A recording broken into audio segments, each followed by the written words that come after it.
नमस्कार प्यारे मित्रों। बहुत ही महत्वपूर्ण टॉपिक है, करंट का टॉपिक है। आप अंतर्राष्ट्रीय घटनाओं में इसको जोड़ सकते हैं। टॉपिक दिया है बांग्लादेश की जो प्रधानमंत्री हैं शेख हसीना, उन्होंने भारत की राजकीय यात्रा की थी, कब की थी और क्या वार्ता हुई है, कौन से समझौते लिए गए, इन सभी पे चर्चा करेंगे। सबसे महत्वपूर्ण जो है मुद्दा इस जो है यात्रा का क्या रहा है और आयोग यहाँ से किस तरीके से प्रश्न पूछ सकता है, इन सभी पे चर्चा कर लेंगे। यहाँ से 100 में 100% एक प्रश्न जरूर ही पूछा जाएगा। आइए बात कर लेते हैं। यहाँ पे जो है वार्ता हो रही है मोदी जी की और शेख हसीना जी की। तो यहाँ पे देख लीजिए, यहाँ पे जो दोनों लोग वार्ता कर रहे हैं, ये वार्ता कहाँ हुई है, ये भी प्रश्न बनता है। आइए जान लेते हैं। अगर बात करें जो शेख हसीना जी हैं, ये बांग्लादेश की क्या हैं तो प्रधानमंत्री हैं और यहाँ पे जो है इन्होंने यात्रा की थी, राजकीय यात्रा थी। यात्राएं भी दो प्रकार की होती हैं। यात्रा एक तो आधिकारिक यात्रा होती है, एक राजकीय यात्रा होती है। जो आधिकारिक यात्रा होती है, जैसे किसी देश का जो शासनाध्यक्ष होता है, कोई देश अगर उसको इनवाइट करता है तो वो आधिकारिक यात्रा करता है, मतलब अतिथि के रूप में इनवाइट करता है, तो वो आधिकारिक यात्रा होती है। और राजकीय यात्रा वो होती है जिसमें किसी देश को संबंध बनाने या कोई समझौते करने, तो वो राजकीय यात्रा में शामिल किए जाते हैं। ये भी याद रखिएगा। अगर बात करें शेख हसीना जी, इन्होंने यात्रा जो भारत की गई राजकीय यात्रा, वो 21 से 22 जून 2024 के बीच की थी। अब बात कर लें जो यात्रा की थी, इससे पहले भी शेख हसीना जो है वो भारत आ चुकी थी। कब आई थी? तो यहाँ पे जो आई थी वो जब मोदी जी का जो शपथ समारोह था राष्ट्रपति भवन में 9 जून 2024 को, उसमें भी इन्होंने भाग लिया था शपथ समारोह में। तो यहाँ से भी प्रश्न पूछा जा सकता है। 9 जून 2024 को भी जो थी वो शामिल थी। महत्वपूर्ण ये बन जाता है कि जो पड़ोसी देश हैं वहाँ के जो थे शासनाध्यक्ष जो थे शपथ समारोह में शामिल थे। आप अगर उनकी लिस्ट देखना चाहते हैं तो मैंने पहली वीडियो बना रखी है पहले ही, जिसमें मैंने बताया है कि कौन कौन से जो लोग देश के जो शासनाध्यक्ष थे वो शामिल थे, उनमें हमने सब नाम बाकायदा लिखाए हैं। तो वहाँ पे आप चैनल पे जाके देख सकते हैं, मंत्रिपरिषद की वीडियो है, उसी में मैंने बता दिया है। जब शपथ समारोह हो गया है, फिर उसके बाद जो है इन्होंने 21 जून 2024 को जब यात्रा की है, तो ये पहली शासनाध्यक्ष बन चुकी हैं जिन्होंने भारत की तीसरी बार की जो सरकार गठित हुई, उसके बाद वो पहली जो है विदेशी राजकीय यात्रा करने वाली होगी। मतलब पहली यहाँ पे प्रश्न पूछा जा सकता है कि जो है जब 18वीं लोकसभा का गठन हुआ है, उसके बाद जो है कौन जो है विदेशी राजकीय यात्रा पे आया। तो जो विदेशी आई हैं, कौन आई हैं? शेख हसीना आई हैं राजकीय यात्रा पे, और पहली विदेशी शासिका हैं, ये भी याद रखिएगा। तो यहाँ से प्रश्न 100 में 100% पूछा जाएगा, ये भी याद रखिएगा।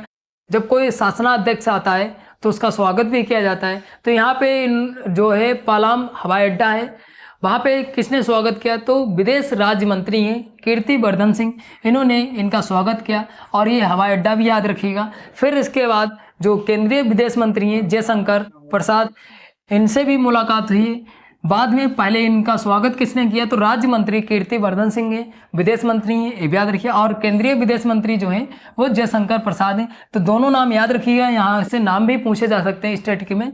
फिर अगर बात करें तो जब कोई भी शासनाध्यक्ष आता है विदेश का, तो उसमें एक महत्वपूर्ण होता है कि जो राजघाट है, राजघाट में जो महात्मा गांधी की समाधि स्थल है, वहाँ पे मतलब श्रद्धांजलि या मतलब कि जो फूल अर्पित किए जाते हैं, वहाँ पे फूल अर्पित करके ही उसमें वार्ता स्टार्ट की जाती है भारत में।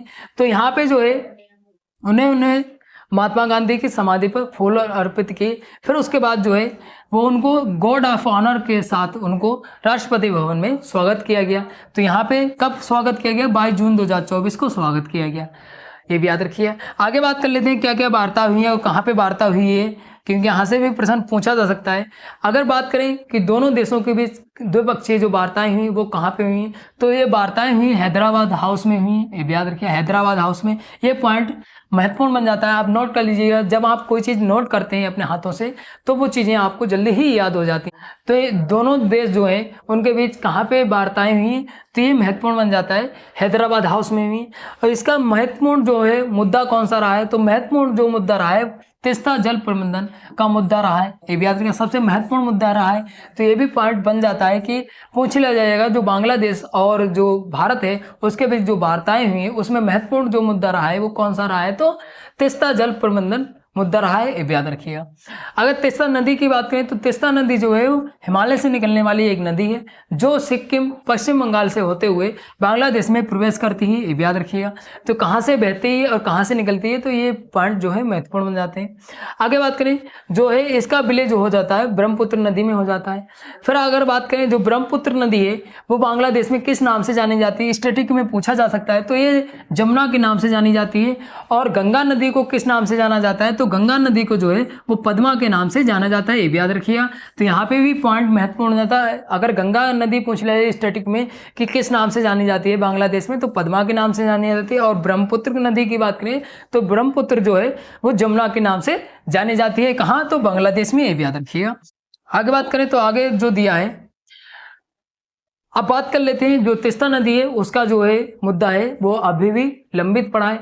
फिर आगे बात करें जो गंगा नदी है उसका भी जल बंटवारे में एक संधि हुई थी, कब हुई थी, तो 1996 में एक संधि होती है। इसका जो संधि है वो समाप्त होने वाली है अगले वर्ष, लेकिन इस पे वार्ता हुई है दोनों देशों के बीच, इसको आगे बढ़ाए रखना है संधि को। तो ये वार्ता हुई, हालांकि इतना इंपॉर्टेंट नहीं है।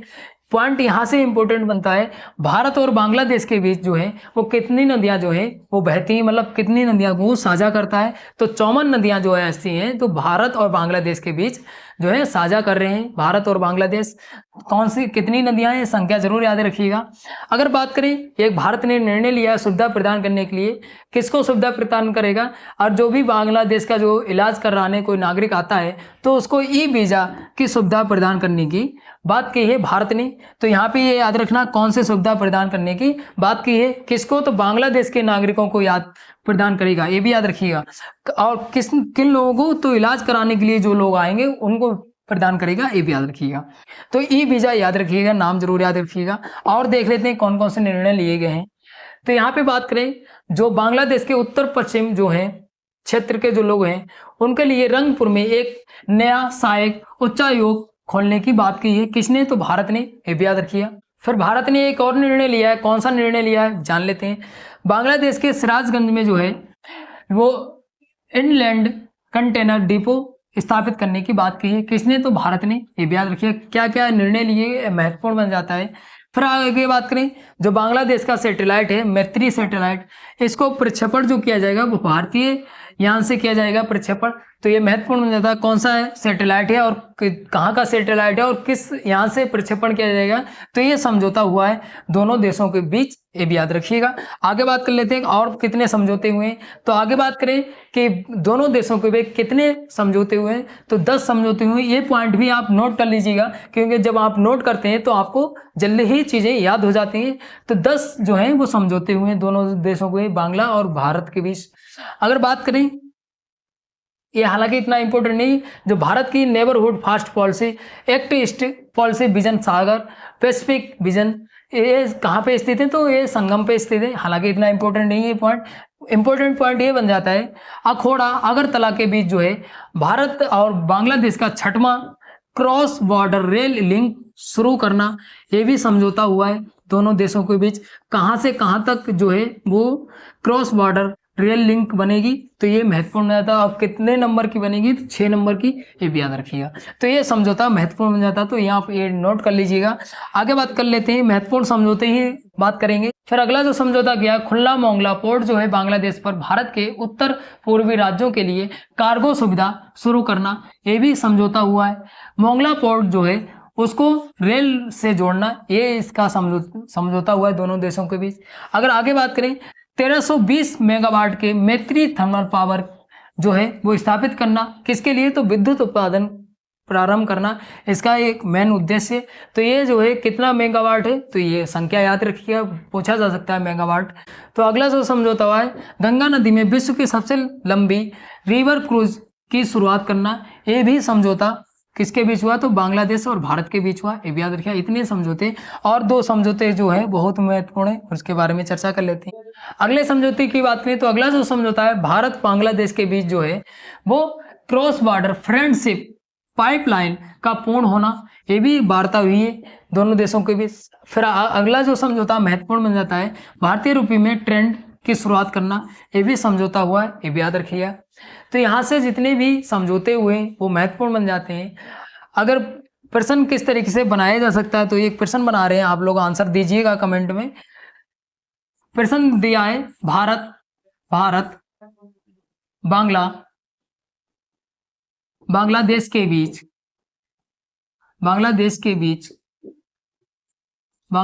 बीच कितने